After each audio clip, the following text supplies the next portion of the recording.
Publicity and Broadcasting Services. We have the Permanent Secretary from Information Publicity, Broadcasting Services, senior government officials here present, members of the Fourth Estate. Today, the 17th of February 2026, His Excellency the President, Dr. E.D. Mnangagwa, chaired the second cabinet meeting for the year, and the following issues, among others, were considered and approved. Cabinet received a report on the seasonal diseases risks, urgent vaccine deployment, and proposed contingency funding. The country has experienced sporadic and isolated outbreaks of waterborne diseases typically associated with the rain season. Although no major outbreaks have been officially declared, risks remain elevated due to current weather conditions, population movements, and increased strain on water and sanitation infrastructure. In response, the government of Zimbabwe has intensified its preparedness efforts by conducting comprehensive risk and hazard mapping, enhancing alertness among response agencies, and expanding public health communication initiatives. The measures aim to prevent isolated cases from developing into large-scale outbreaks and to reduce undue pressure on the healthcare system. Additionally, Cabinet has approved a contingency fund to support the Ministry of Health and Child Care's preparedness and early response activities for seasonal disease outbreaks. Furthermore, the multi-sectorial approach involving relevant ministries, local authorities, and agencies responsible for water and sanitation, local government, transportation, education, environment, and social services will be strengthened in order to enhance prevention, improve preparedness, and facilitate rapid response during the 2026 rain season. Meanwhile, the Ministry of Health and Child Care has commenced the process of developing a new national health strategy in line with the National Development Strategy 2. The new national health strategy will harness and ring-fence all possible health financing, including the National Health Insurance Scheme. All stakeholders are urged to participate in the consultations. The 2026 edition of the Southern Africa Development Community Sustainable Energy Week is scheduled to take place at the Elephant Hills Resort in Victoria Falls from the 23rd to the 27th of February 2026. The event will be held under the theme, and I quote, "Driving Regional Economic Growth Through Clean Energy and Energy Efficiency," close quotes. This SSEW will serve as a platform to bring together diverse stakeholders in the energy sector, including regional institutions, government agencies, private sector players, academia, and development partners. An estimated 500 delegates from around the world are expected to participate in the event. The conference will be distinguished by the presence of high-profile dignitaries, including the SADC Executive Secretary, African Union commissioners, presidents of the Africa Energy Week, and leaders from prominent organizations. Hosting this prestigious event provides significant advantages for the government of Zimbabwe and its various sectors.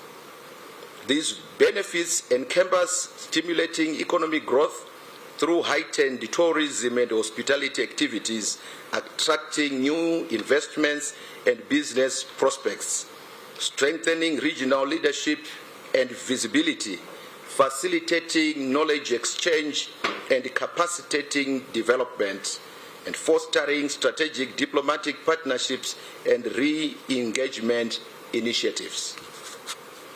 The SADC Sustainable Energy Week program, along with side events, will feature parallel sessions during the first 2 days. The official opening ceremony is scheduled for the third day and will be officiated by His Excellency the President of the Republic of Zimbabwe, Comrade Dr. Emerson Dambudzo Mnangagwa. His Excellency is also expected to tour exhibition stands and deliver a keynote address. The conference sessions will continue on the fourth day, while the fifth day will be dedicated to site visits on energy projects in the morning, followed by excursions in the afternoon.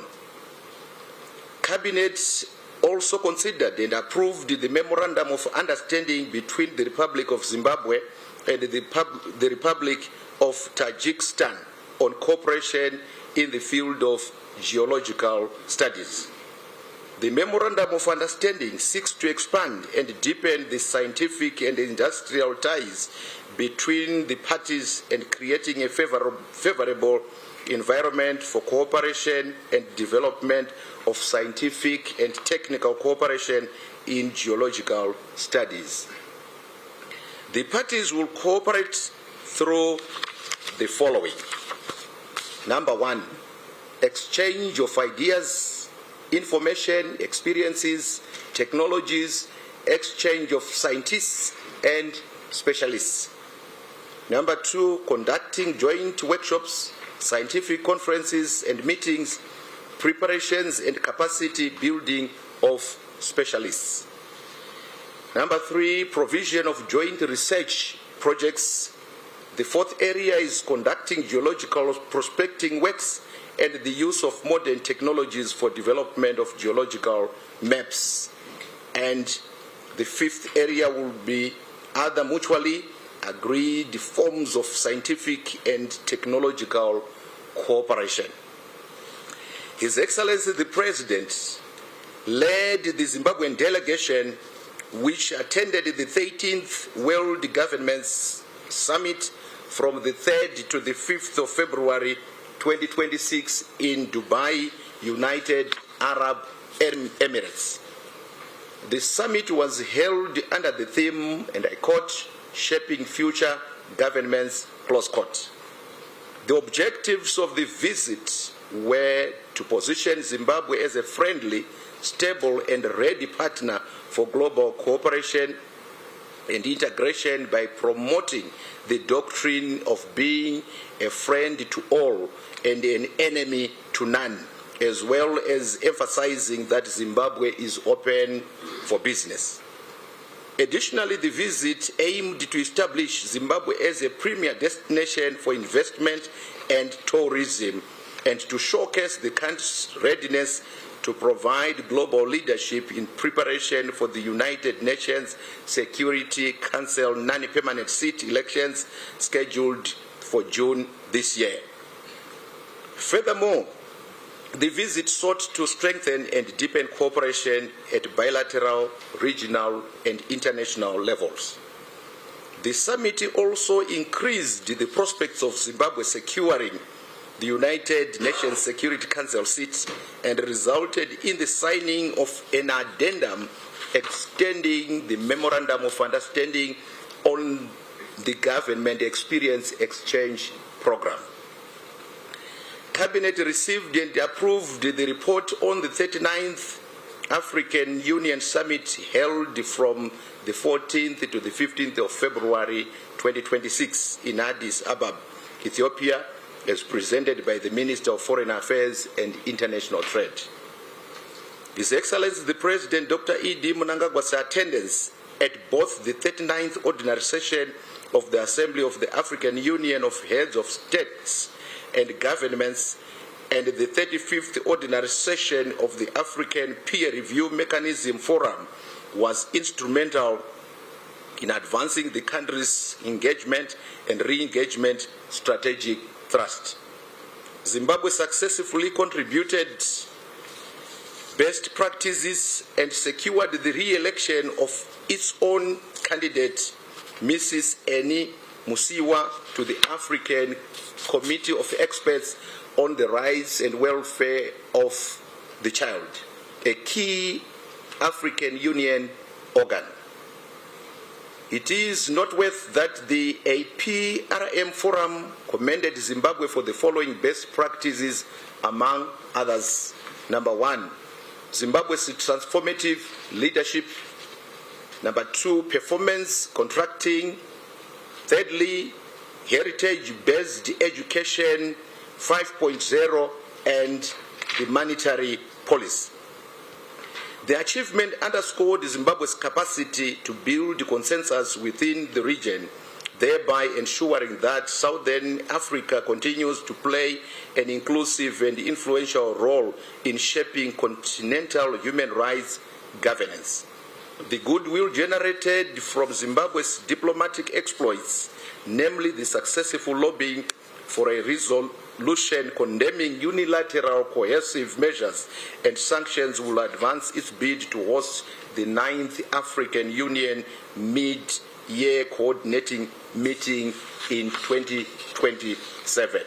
I thank you. Thank you very much, Honourable Minister, for presenting today's cabinet highlights. We now move to the first round of 3 questions.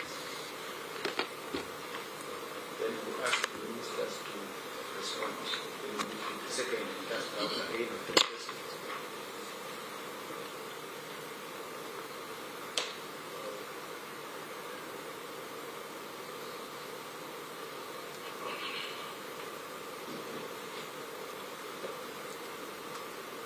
Give us a good welcome to the new minister by asking questions. Yeah, yes. Thank you, Chief Secretary. My name is Rumbi Zinyoki. I'm with the Herald. My question is directed to the Minister of Health. It's on the approval of the contingent fund to support seasonal disease preparedness and early response.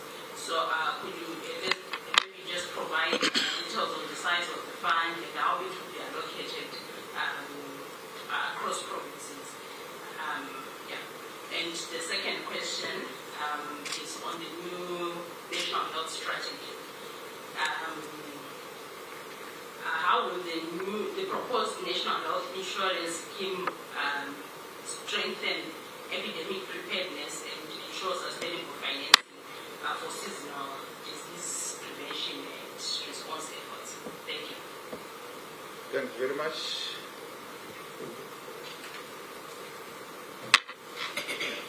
Any further questions?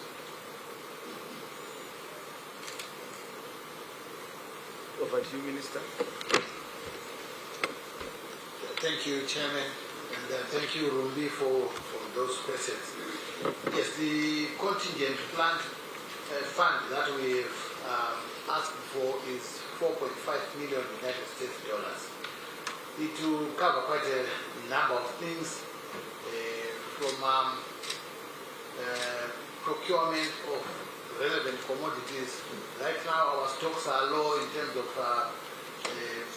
tablets for treating water. We are also low on some commodities like intravenous fluids and a few medications that are required for the treatment of cholera. It is also going to cover, in terms of publicity, awareness. All the provinces. We have mapped out high-risk areas, and the concentration will be on those high-risk areas, not throughout the country as such. So those are some of the areas. I really can't itemize item by item. We have got a very big document which is itemizing how that money is going to be utilized. Thank you on that one. Then on the national health strategy, we started working on it yesterday. This is to align it with the NDS 2. Remember, we had NDS 1 and we had our national health strategy, which ended up in 2025. Now the new national health strategy is from 2026 to 2030. Really, on financing, it is also going to enhance the ring fencing of all health levies, all the finances, the taxes that are targeted at raising money to support the healthcare system. The National Health Insurance is not specifically for strengthening systems throughout. The National Health Insurance scheme is to provide universal health coverage so that every citizen of Zimbabwe can access health services without out-of-pocket payments. So the money will be used to strengthen A, the consultations, 2, the investigations and the treatment of diseases in our health institutions. It's not money that is intended to strengthen our surveillance or to strengthen our health education, say in primary health care. We still expect money from the budget to cover those areas. So the National Health Insurance Scheme is mainly to make sure that everyone can access health services in our institutions. I thank you. Thank you very much. Questions? Yes. Thank you, Chief Secretary. My name is Pevin Fombe from Star FM. My question is directed to Professor Murugera. I want to ask how many countries have so far confirmed to support Zimbabwe's bid for a non-permanent seat at the United UN? Very much. Yes, ZBC. Directed to the Minister of Energy. Regarding the SADC Sustainable Energy Week, which theme is looking at clean energy, how far has Zimbabwe gone in the clean energy revolution and clean energy sources? Thank you very much. Questions, comments? Thank you. Over to you, Minister. Thank you very much, Chief Secretary. The first question is for Honorable Professor Murugera. Thank you very much, Dr. Soda, Honorable Chair. I thank you for the question, Star FM. You know, we are going to hold the elections on the 3rd of June 2026, and the strategy that Zimbabwe has pursued, first of all, is to make sure that His Excellency launches our bid, and His Excellency, for every trip that he makes or every visit that he makes, he is talking about our bid.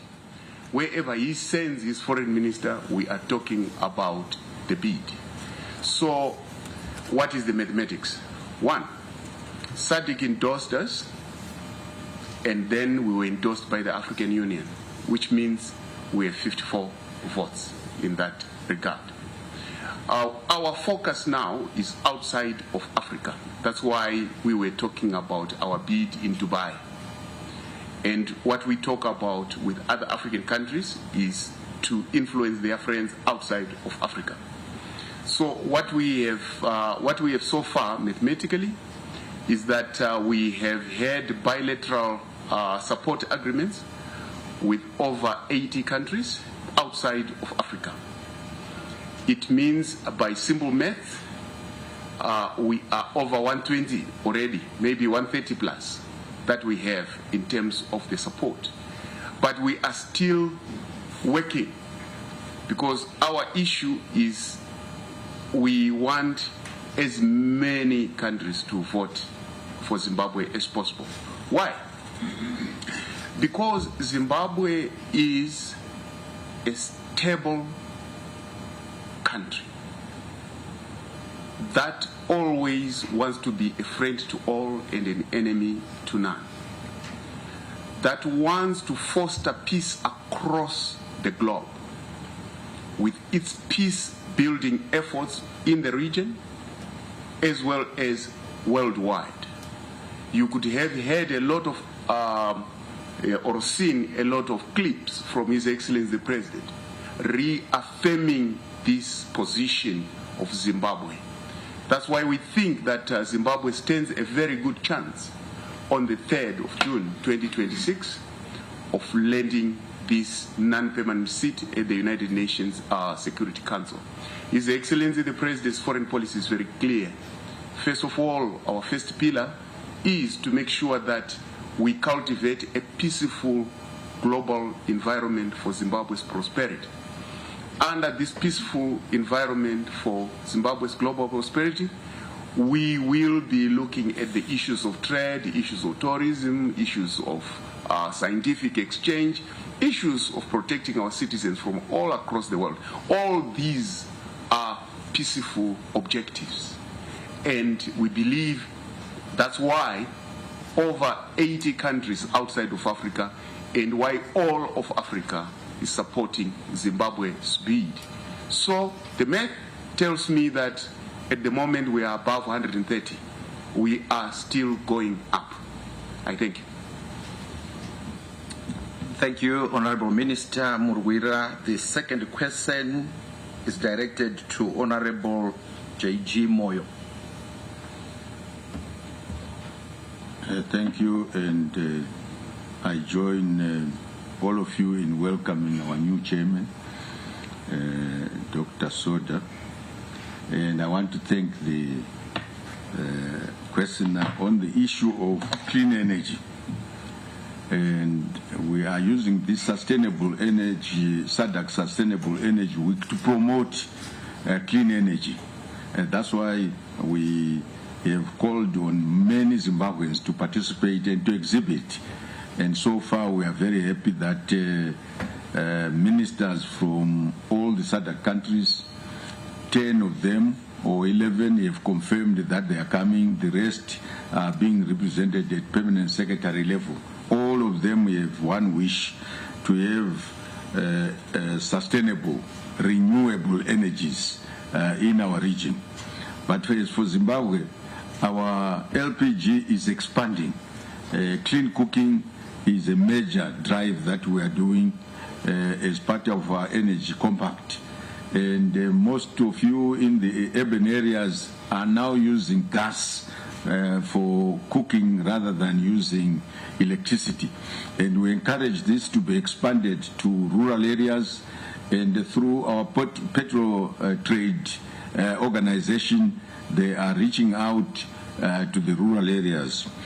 In terms of biogas, we are also expanding biogas, which our Rural Electrification Agency, financed by Rural Electrification Fund, is also engaged in renewable energy, especially biogas, which has many uses, including clean cooking and clean energy.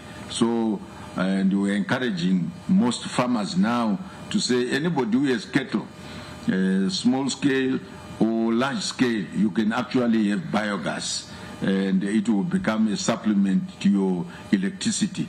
And in some cases, I have visited some farms where they've gone off-grid just by using biogas. And they can now use it for their electricity, for lighting, they can use it for welding, and the farms that I visited are fully off-grid, just using biogas. So this is an area that we are supporting, but we are also encouraging Zimbabweans to be engaged in.